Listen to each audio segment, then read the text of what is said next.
যোৰহাটৰ আৰক্ষী অধীক্ষক শুভ্ৰজ্যোতি বৰাৰ তথ্যৰ ভিত্তিত পৰিদৰ্শক উৎপল দত্তৰ নেতৃত্বত এটা বৃহৎ আৰক্ষী দলে অভিযান চলাই যোৰহাটৰ মহবন্ধাৰ নাওশলীয়া গাঁৱৰ উদয়পুৰৰ এগৰাকী যুৱকক কৰায়ত্ব কৰিছে আৰু সেই যুৱকজনৰ পৰা আৰক্ষীয়ে বহু বিস্ফোৰক তথ্য উদ্ধাৰ কৰিছে কিয়নো সেইগৰাকী যুৱকে যিগৰাকী নাম হৈছে ভক্তিধৰ দাস আলফা স্বাধীনৰ নামত যোৰহাটকে ধৰি এক বৃহৎ অঞ্চলত দীৰ্ঘদিন ধৰি ধন দাবীৰে সন্ত্ৰাস চলাই আহিছিল আৰু বহু লোকক ভাবুকিৰে ধন দাবী কৰি আহিছিল আৰু তাৰ নিশ্চিত তথ্য যোৰহাটৰ আৰক্ষী অধীক্ষক শুভ্ৰজ্যোতি বৰা ডাঙৰীয়াই লাভ কৰিছিল আৰু পৰিদৰ্শক উৎপল দত্তৰ নেতৃত্বত এটা বৃহৎ আৰক্ষী দল গঠন কৰি এই যিটো প্ৰবঞ্চক চক্ৰ তথা যি অপৰাধী চক্ৰ তাৰ বিৰুদ্ধে দীৰ্ঘদিনৰ পৰা দৃষ্টি ৰাখিছিল আৰু অৱশেষত আজি ভক্তিধৰ দাসক যোৰহাট আৰক্ষীয়ে কৌশলেৰে অনুসৰণ কৰি কৰায়ত্ব কৰিবলৈ সক্ষম হয়। আমি দেখুৱাইছোঁ যে বৰ্তমান ভক্তিধৰ দাস এনেধৰণে বৰ্তমান যোৰহাট আৰক্ষী এটা বৃহৎ দলে কৰায়ত্ব কৰি আছে কৰি তেওঁক লৈ যোৰহাটৰ নাওশলীয়া গাঁৱত বৰ্তমান অভিযান চলাবলৈ আহিছে আৰু এগৰাকী যুৱকৰ বিৰুদ্ধে বহুখিনি বিস্ফোৰক অভিযোগ উত্থাপন হৈছে আৰু আপুনি কি আলফা নামত ধন দাবী কৰিছিল নেকি? অথনি বেলেগ কথা কৈছিলে তেনেকুৱা মোৰ লগৰকেইজনে গোটেই মিলি কৰিছিলোঁ। কেতিয়াৰ পৰা কৰিছিলে? বেছি দিন নাই, এমাহ দুমাহ তেনেকুৱা হৈছে আৰু মোটামুটি। এমাহ দুমাহৰ পৰা? অঁ। আৰু লগত কি পিষ্টলো আছে? পিষ্টল এটা আছে। কি পিষ্টল? 3.2 গুলি কিমান আছে? গুলি দুটা আছে। চলাইছে নাই ক'ৰবাত আগতে? নাই চলোৱা। এইটো কিয় ৰাখিছিলে? ক'ৰ পৰা কিনিছিলে? এই লগৰ এটা দিছিলে, তেতিয়া ৰাখি থ'লোঁ। নামটো লগৰটো? শ্যাম। তাৰ ঘৰ ক'ত? তাৰ তৰাজান। এই পিষ্টল ক'ৰ পৰা পাইছে? নাজানো ক'ৰ পৰা পাইছে। তেওঁ মানে মোক তেতিয়া দিছিলে, তেওঁ হেৰি মানুহ কাৰণে তেওঁ মোক লগ চিনাকি হোৱাৰ পিছত মোক কৈছে মোক তেনেকুৱা মাল এটা আছে ল'বি, তেতিয়া লৈ থৈছিলোঁ আৰু মোক। কিন্তু অথনি আপুনি আমাক ইমান ভুল কথা কিয় কৈছিলে? সেইটো কথাটো ওলোৱা নাছিলে যে আমাৰ কালি যিটো ঘটনা হৈছিলে সেইটো হিচাপত কৈছিলোঁ মই। তাৰমানে হ'লেও আপুনিতো কালি অথনিটো বিৰাট ভয়ংকৰ মিছা কথা কৈছে আমাক। মিছা যিটো মানে মই এতিয়া পলাইছিলোঁ ধৰক সেইটো কৈছোঁ, যেনেকৈ মই ঘৰত ধাম ধুম মাৰিছে সেইটো কাৰণে পলাই গৈছোঁ, সেইটো হিচাপত কৰিলোঁ। নহয়, আপুনি যিটো কৈছিলে আপুনিতো সকলোকে বিপথে পৰিচালিত কৰিছিলে অথনি। নহয়, মই যিটো কথা কৈছোঁ তাৰমানে সেইটো হিচাপত ক'লোঁ যে তেওঁলোক আহিছিলে, মই পলাই গৈছোঁ ধাম ধুম মাৰিলে ভয়তে, আৰু বাকী ঘৰত কিবাকিনি কৰিছে বুলি মাইকী মানুহ কৈছে ন, সেইটো কাৰণে মই মাইকী মানুহ থৈ দিয়ে কথাটো কৈছে। আৰু আপুনি আলফা নামত কেতিয়াবা ধন দাবী কৰি আছে? আলফা স্বাধীন নামত আজি 2.5 মাহ তেনেকুৱা হৈছে। ক'ত কৰিছে? যোৰহাটত যে কেইবাটাও যে ওলাইছিলে ফোন নম্বৰ পৰা ফোন কৰে, সেইকেইটা নেকি? বেলেগ এতিয়া সেইকেইটা নহয়, বেলেগ এইবোৰ মানে তেনেকুৱা নহয়। আমাৰ যিটো কালেকশ্যন কৰোঁ তেনেকুৱা টাইপৰ। কালেকশ্যন মানে কেনেকুৱা কালেকশ্যন? আপোনাৰ ধৰক এই ৰিচিপ আছে এনেকৈ দি পিনে ইটোক সিটোক কিবা এটা দিয়ক বুলি তেনেকুৱা টাইপৰ। অঁ। আৰু পিষ্টলটো কেতিয়াবা আছে? পিষ্টলটো এই 2-3 মাহমান হৈছে। 3 মাহ হৈছে। আপুনি কৈছে আপোনাৰ ফেব্ৰিকেশ্যনৰ দোকান আছে, গাড়ী আছে, বাইক আছে, এইবিলাক আপুনি বহুত কথা কৈছিলে। অঁ, আছে। অঁ, আগতে কামেই কৰি থাকোঁ, মাজতে এতিয়া পালোঁ, লগত পাওঁতে দি থ'লে। লগত কেইটা আছে? লগত সেই 4টা আছিলে। আলফা পেটো আছে লগত চাগে? অঁ, সিহঁতৰ পেটে আছে। মোৰ গুৰিত নাই, সিহঁতৰ গুৰিতে আছে। কিমান আছে পেট? এইবোৰ সৰু বহিহে তেনেকুৱা। কাৰ চহি থকা পেট হয়? পেট যিজনক দিয়ে তাৰমানে এইটো চহীটো কোনে মানে যিজন মানে লৈ যায় লগত, আমাৰ যিজনৰ ভিতৰত থাকে। মই এনেও হেৰি কৰা মানুহে। আপোনালোকেতো এতিয়া আলফা স্বাধীনকোতো একদম পুৰা মানে বদনাম কৰিছে, হয় নাই? হয়। আৰু লগত কেইটা আছে? লগত 4টা আছে। নামকেইটা?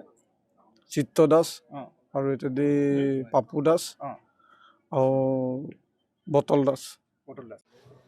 যোৰহাট আৰক্ষীয়ে ভক্তিধৰ দাসক কৰায়ত্ব কৰি অভিযান চলাই মাৰণাস্ত্ৰ উদ্ধাৰ কৰাৰ পূৰ্বে ভক্তিধৰ দাসে যোৰহাট নগৰত একাংশ সাংবাদিকৰ সন্মুখত আৰক্ষীৰ বিৰুদ্ধে বহুখিনি অভিযোগ উত্থাপন কৰিছিল আৰু আৰক্ষীৰ বিৰুদ্ধে তেওঁৰ পত্নী আৰু ভক্তিধৰ দাসে বিস্ফোৰক অভিযোগ উত্থাপন কৰিছিল। আৰু তেওঁলোকে কি কৈছিল আমি আপোনালোকক এবাৰ সেয়া শুনাই ল'ব বিচাৰিছোঁ। আৰু সেই সময়ত ভক্তিধৰ দাসে সাংবাদিকক সেই সমূহ মন্তব্য কৰাৰ কিছু সময়ৰ পিছতে আৰক্ষীয়ে অনুসৰণ কৰি থকা অৱস্থাত আৰক্ষীৰ এটা দল আহি সেই স্থানত উপস্থিত হয়হি আৰু তাতেই ভক্তিধৰ দাসক কৰায়ত্ব কৰে। নাম ভক্তিধৰ দাস।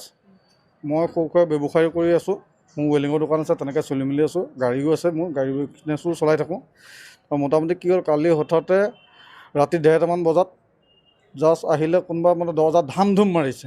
মই ভাবিছোঁ ধাম ধুম কোনে মাৰিছে, চাইছোঁ ইমানেই মাৰিছে মানে হাতটোৱে যেনেকৈ কুঠাই মাৰে তেনেকৈ দৰ্জাত মাৰিছে। মই খিৰিকীয়েদি চাইছোঁ পুলিচ। তাৰপৰা মই মানে সময় দিয়াই নাই, ইমানেই মাৰিছে ধাম ধুম। পিছফালে মাৰিছে দুখন দৰ্জাত ধাম ধুম, আগফালে মাৰিছে লোহাৰৰ দৰ্জাত। যেতিয়া মাৰিছে তেতিয়া মই ভাবিছোঁ পুলিচে এনেকৈ মাৰিছে, কিবা এটা নিশ্চয় কিবা এটা কাৰণত আহিছে।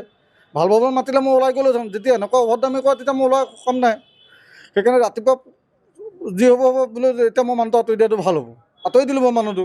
তাৰপিছত মই যেতিয়া আঁতৰি গুচি গ'লোঁ, তেওঁলোকক কি কৰিছে ভিতৰত সোমাই পেলাই গোটেই বস্তুখিনি লণ্ড ভণ্ড কৰিলে, ভাঙি চিঙি। মইতো দেখা নাই এতিয়া বাৰু, চব বস্তু তেওঁৱে ক'ব।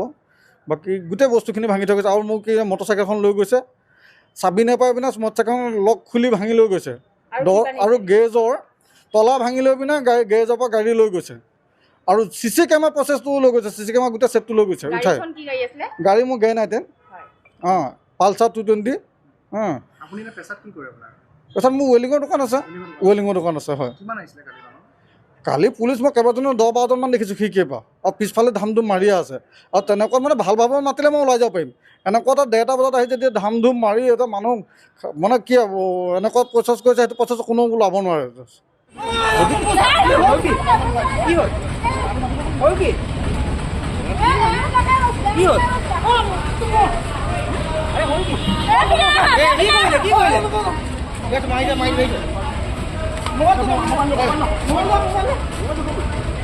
বাইদেউ কি কৰিলে, কি হ'ল?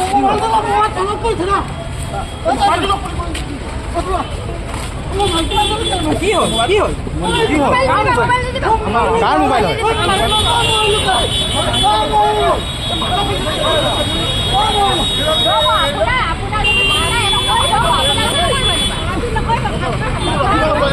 পুলিচৰ কেলে কৰিছে? ইতিমধ্যে যোৰহাট সদৰ আৰক্ষীয়ে পুলিবৰ আৰক্ষীৰ সহযোগত ভক্তিধৰক আটক কৰাৰ পাছত তেওঁ যিটো পিষ্টল লুকুৱাই থৈছে, সেই পিষ্টলটো ইতিমধ্যে উদ্ধাৰ কৰিবৰ বাবে এক বৃহৎ আৰক্ষী দলে তেওঁক আটক কৰি লৈ গৈছে।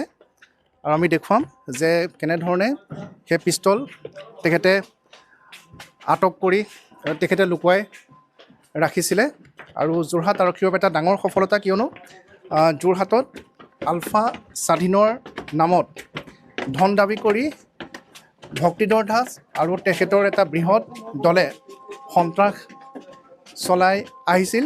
আৰু যোৰহাটৰ আৰক্ষী অধীক্ষক শুভ্ৰজ্যোতি বৰাৰ তৎপৰতাত তেওঁলোকে দীৰ্ঘদিন ধৰি অনুসৰণ কৰি ভক্তিধৰ দাসক আটক কৰে। আৰু কিছু সময়ৰ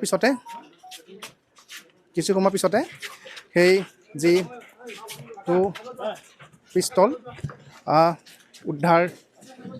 উদ্ধাৰ কৰিবলৈ বৰ্তমান আৰক্ষীয়ে প্ৰচেষ্টা চলাই আছে। আমি দেখুৱাইছোঁ যে যোৰহাট আৰক্ষীৰ বাবে এটা বৃহৎ সফলতা যে তেওঁলোকে ভক্তিধৰ দাস আৰু তেখেতৰ এটা বৃহৎ গেং, যিটো গেঙে আলফা স্বাধীনৰ নামত দীৰ্ঘদিন ধৰি যোৰহাটত বহু লোকক ধন দাবী কৰি আহিছিল। আৰু বৰ্তমান আমি দেখিছোঁ যে কেনেধৰণে আৰক্ষীয়ে ইতিমধ্যে তেখেতে লুকুৱাই থোৱা অৱস্থাত যোৰহাটৰ পানীচুকোৱা দেওঘৰীয়াৰ এটা বাসগৃহৰ ছাদৰ ওপৰত লুকুৱাই থোৱা অৱস্থাত আমি দেখিছোঁ যে এনেধৰণে পিষ্টল আৰু দুটা সজীৱ গুলি, এটা মেগজিন উদ্ধাৰ কৰিছে।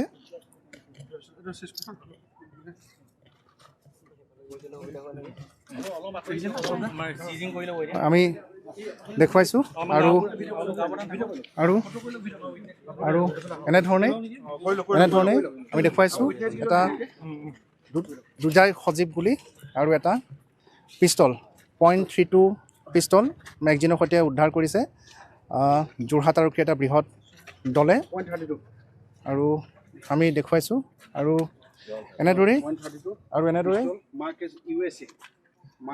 আমেৰিকাত নিৰ্মিত পিষ্টল আৰু আমি দেখুৱাই গৈছোঁ এই দৃশ্য যে এনেধৰণে যোৰহাট আৰক্ষীয়ে এনেধৰণে ইতিমধ্যে জব্দ কৰিবলৈ সক্ষম হৈছে আৰু যোৰহাট সদৰ আৰক্ষী আৰু পুলিবৰ আৰক্ষীৰ যুটীয়া অভিযান আৰু পৰিদৰ্শক উৎপল দত্তৰ নেতৃত্বত এই অভিযান চলিছিল আৰু আমি পুনৰবাৰ জনাব বিচাৰিছোঁ যে এনেধৰণেই এই যিটো অৰ্গেনাইজ ক্ৰিমিনেল দল যি এটা সুসংগঠিত অপৰাধী চক্ৰই যোৰহাটত দীৰ্ঘদিন ধৰি সন্ত্ৰাস চলাই আহিছিলে তেওঁলোকৰ এগৰাকী দুৰ্ধৰ্ষ সদস্যক অভিযুক্তক ইতিমধ্যে যোৰহাট আৰক্ষীয়ে গ্ৰেপ্তাৰ কৰিছে আৰু তেওঁ লুকুৱাই থোৱা অৱস্থাত এটা পিষ্টল সজীৱ গুলি উদ্ধাৰ কৰিছে আৰু তেওঁৰ লগৰ যিসকল সতীৰ্থ তাৰ বিৰুদ্ধে আৰক্ষী অভিযান আৰম্ভ কৰিছে আৰু আলফা স্বাধীনৰ নামত ধন দাবীকে ধৰি বহুখিনি গোচৰ আছে বহুখিনি অভিযোগ আছে ইতিমধ্যে এই ধৃত ভক্তিধৰ দাসৰ বিৰুদ্ধে যোৰহাটৰ পৰা Gautam Bora news 18 Assam north east এইটো চাওক আমাৰ honourable SSP sir Subrajyoti Bora sir সবল নেতৃত্ব আৰু লিডাৰশ্বিপৰ কাৰণে আমি সক্ষম হ'লোঁ তো আমি যোৰহাট সদৰ এটা টীম আৰু আমাৰ ট্ৰেফিক ব্ৰাঞ্চৰ এটা টীম আৰু আমাৰ পুলিবৰ থানাৰ এটা টীম তাৰপিছত ভোগদৈ IC তাৰপিছত IC আপোনাৰ গড়মূৰ তো গোটেইখিনি এটা আমি এটা টীম হিচাপে কাম কৰি পেলাই আজি এই বস্তুটো আমি ৰিকভাৰ কৰিবলৈ সক্ষম হ'লোঁ ভক্তিৰাম দাসৰ পৰা আৰু এই গোটেই ইনপুটটো অলপ দিনৰ আগৰ পৰাই আছিলে আমি উপযুক্ত সময়লৈ বাট চাই আছিলোঁ আমি তাক পোৱা নাছিলোঁ কিন্তু আজি পাবলৈ সক্ষম হ'লোঁ আৰু সেইমতে আহি আমি এই ঘৰটোত আপোনালোকে দেখিছে তাত এটা সজীৱ পিষ্টল দুজাই সজীৱ গুলি আৰু মেগজিন এটা আমি ৰিকভাৰ কৰিবলৈ সক্ষম হ'লোঁ হয় চাওক এতিয়া তদন্ত চলি থাকিব তাৰ পৰ্যায়ক্ৰমে আপোনালোকে গম পাই থাকিব এতিয়া মই বিশেষ ক'ব বিচৰা নাই তদন্ত যিহেতু চলি আছে অনাৰেবল আমাৰ SSP ছাৰে আপোনালোকক জনাব